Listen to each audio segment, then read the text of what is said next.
ظهر جليا من بحوث الحلقات الماضية أن النيل من أعداء الله تعالى،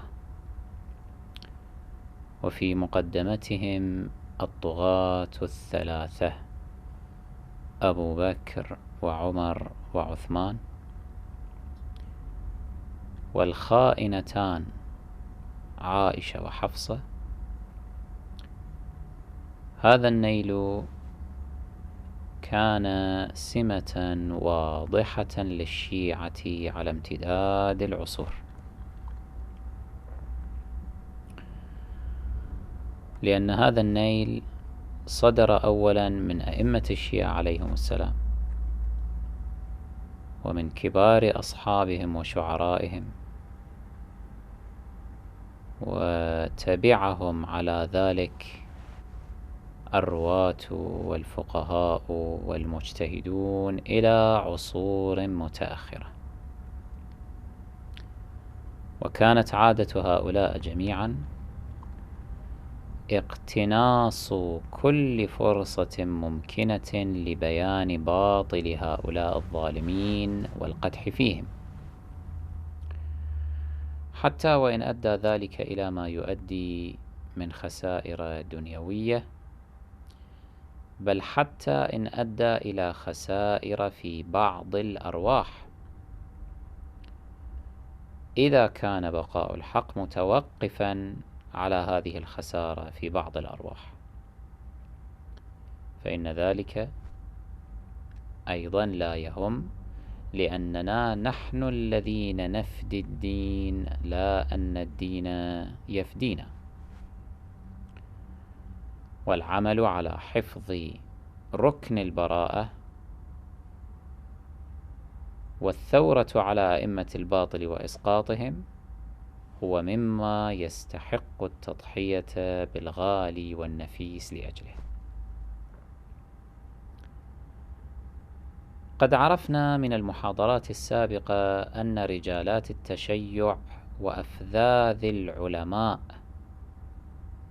ما كانوا يستحون من الإقرار أمام المخالفين بأن موقف الشيعة تجاه أبي بكر وعمر هو موقف رافض يحكم عليهما أنهما في النار، ويوجب لعنهما والبراءة منهما. وهذه مواقفهم المشرقة في تاريخنا القديم والجديد تنبئنا عن أنهم ما كانوا يقيمون للمخالف وزنا أو اعتبارا حين يمضون في تأدية رسالتهم المقدسة التي تقتضي منهم إسقاط رموز وأئمة الكفر والباطل والنفاق. كانوا ينالون من هؤلاء أمام المخالفين، لا يعبؤون بما بينهم وبين هؤلاء المخالفين من العلاقات والصلات، كانوا يمضون على مبدئهم ورسالتهم.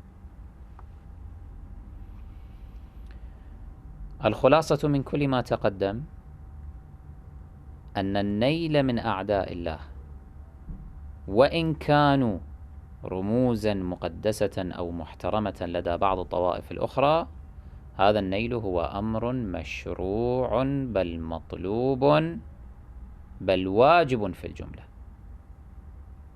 قامت على ذلك الأدلة الشرعية من الكتاب والسنة، وأيدت ذلك سيرة المتشرعة عبر التاريخ.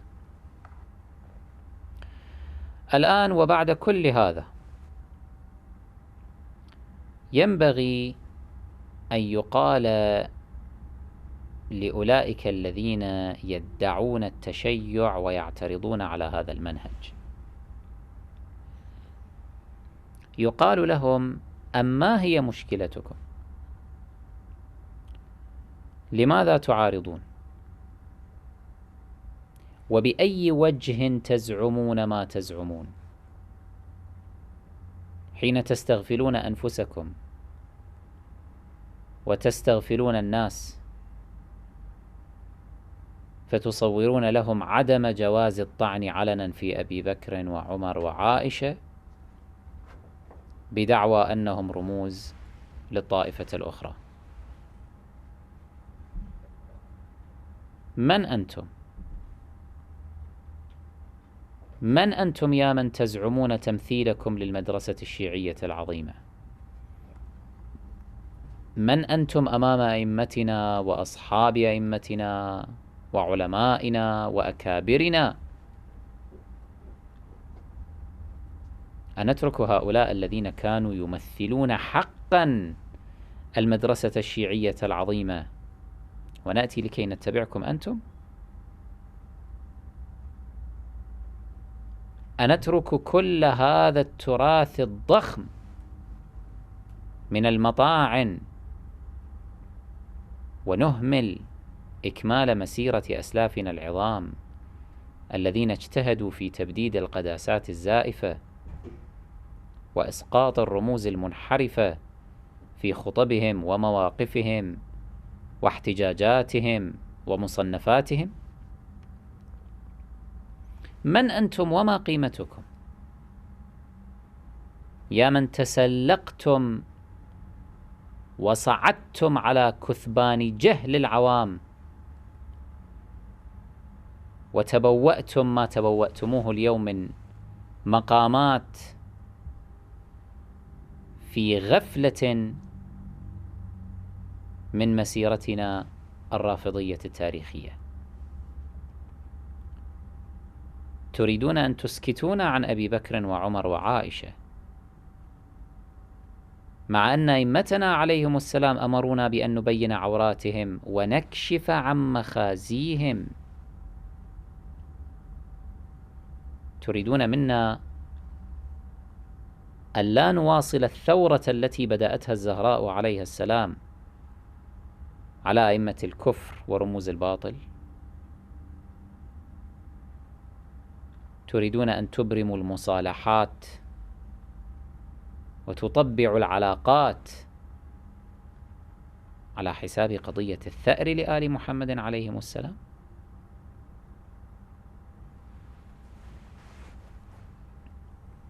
تريدون منا أن ننحرف عن مسيرة علمائنا الأبرار هكذا بكل بساطة من أجل أن ترضى عنا بعض الطوائف الأخرى؟ كلا، هذا ما لن يكون. نحن لسنا مأمورين بأن نرضي تلك الطوائف عنا، نحن مأمورون بأن نهديها، أن ندعوها إلى الحق ونبصر أبناءها بضرورة الولاية لآل محمد والبراءة من أعدائهم.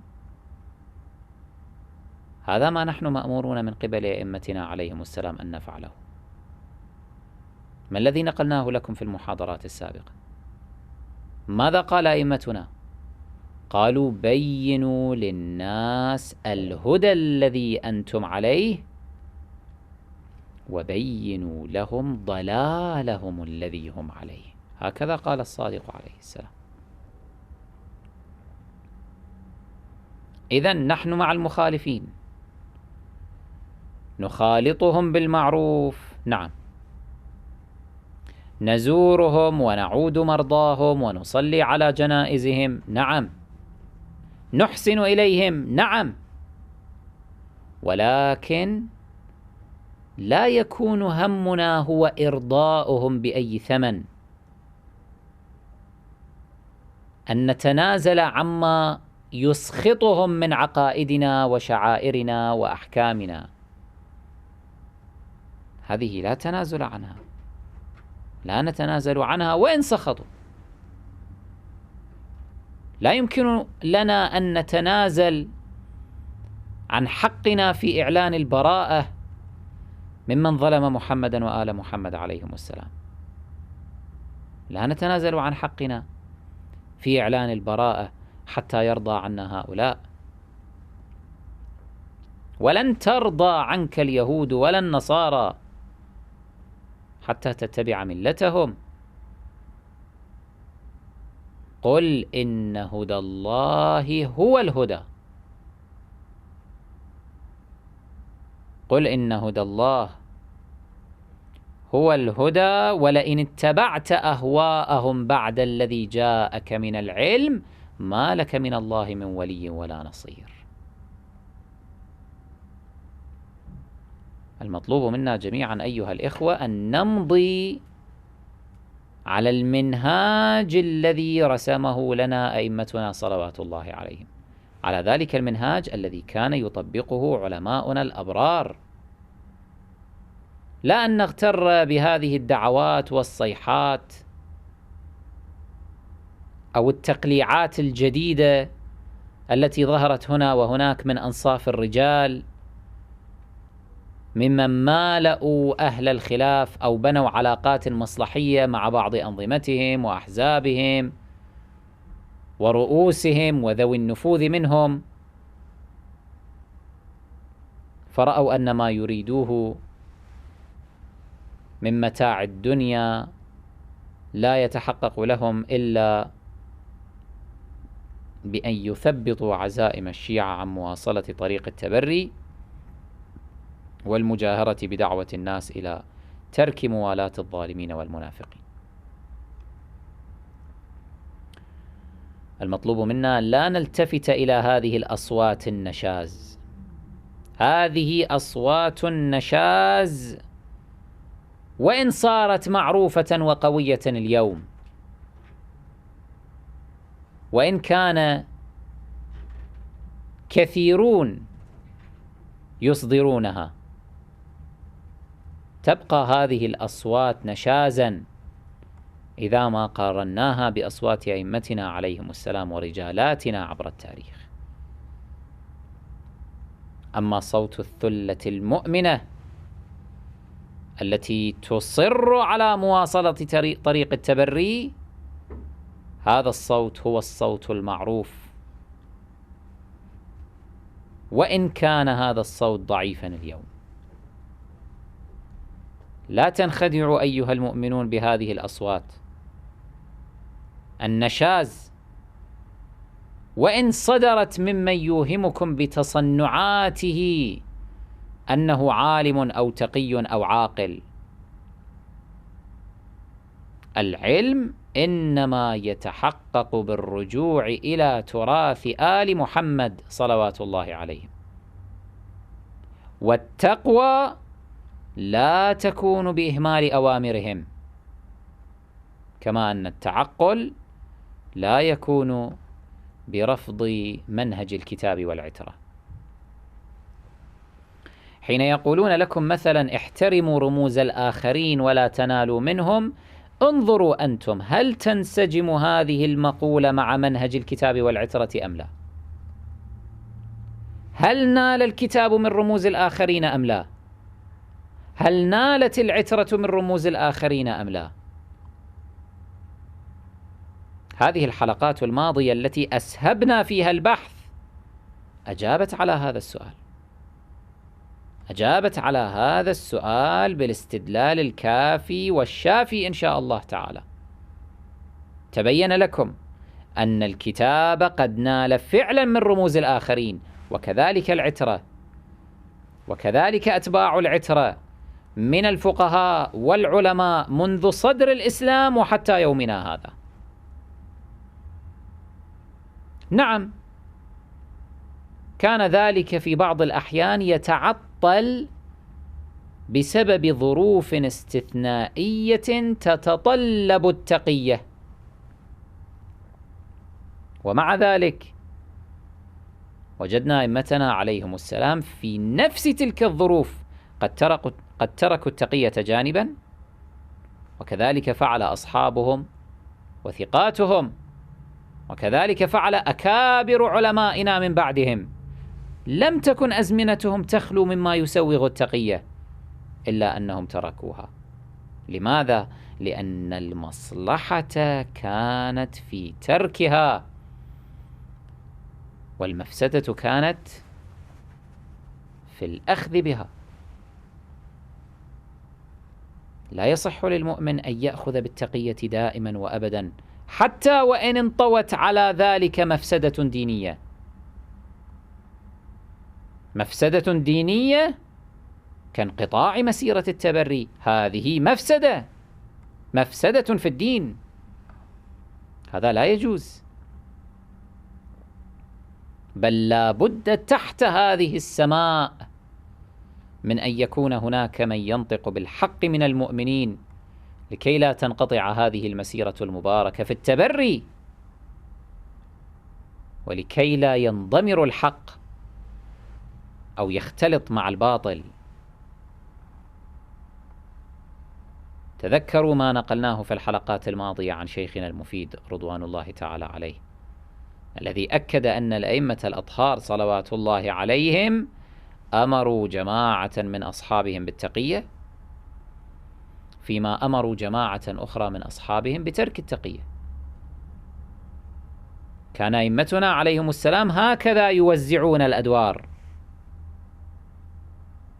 جعلوا التقية مقتصرة على مواضعها وعلى رجالها، ولم يأمروا الجميع في كل المواضع والحالات أن يأخذوا بالتقية، لأن ذلك يؤدي إلى الفساد في الدين.